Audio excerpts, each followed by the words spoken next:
Welcome to IBTV. NTR జిల్లా జగ్గైపేట మండలం విద్యానగర్లోని కృష్ణా వికాస్ మహిళా సంక్షేమ సంఘం వృద్ధాశ్రమంలో దండేల పద్మావతి 7వ వర్ధంతి సందర్భంగా సేవా కార్యక్రమాలు నిర్వహించారు. ఈ సందర్భంగా ఆమె భర్త దండేల రాంబాబు మాట్లాడుతూ ప్రతి సంవత్సరం పద్మావతి వర్ధంతిని పురస్కరించుకుని వృద్ధులకు, వితంతువులకు మరియు వికలాంగులకు అన్నదానం నిర్వహిస్తున్నామని తెలిపారు.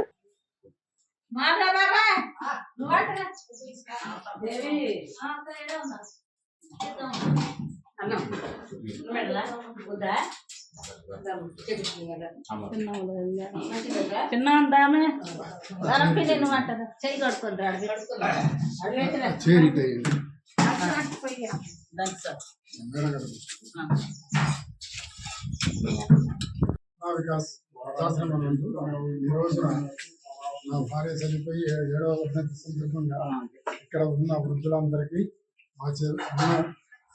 అన్నప్రసాదం ఇవ్వడం జరిగింది.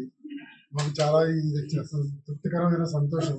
10 మంది బంధువుల కన్నా కూడా ఇలాంటి వాళ్ళని పెట్టడం వల్ల మాకు ఒక మనసుకు మంచి తృప్తినిస్తుంది. కాబట్టి ప్రతి సంవత్సరం నేను ఎక్కడో ఒక చోట, ప్రతి చోట పిల్లలు ఉన్న చోటనో, మైండ్ తక్కువ ఉన్న దగ్గర, మదిర, కోదాడ ఇట్లా చోట ప్రతి చోట ఇచ్చుకుంటూ వస్తూ ఈ సంవత్సరం మాత్రం నేను ఉంటున్న ఈ జగ్గైపేట పట్టణంలో గల ఈ వృద్ధాశ్రమంలో ఇవ్వడం జరిగింది.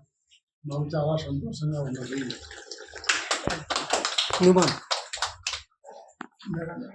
అర్పించండి.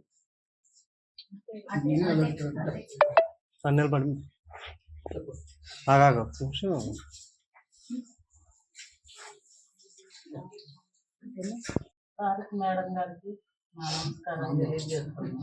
వృద్ధాశ్రమానికి చేయూతను ఇచ్చినందుకు మీకు థ్యాంక్స్ అండి.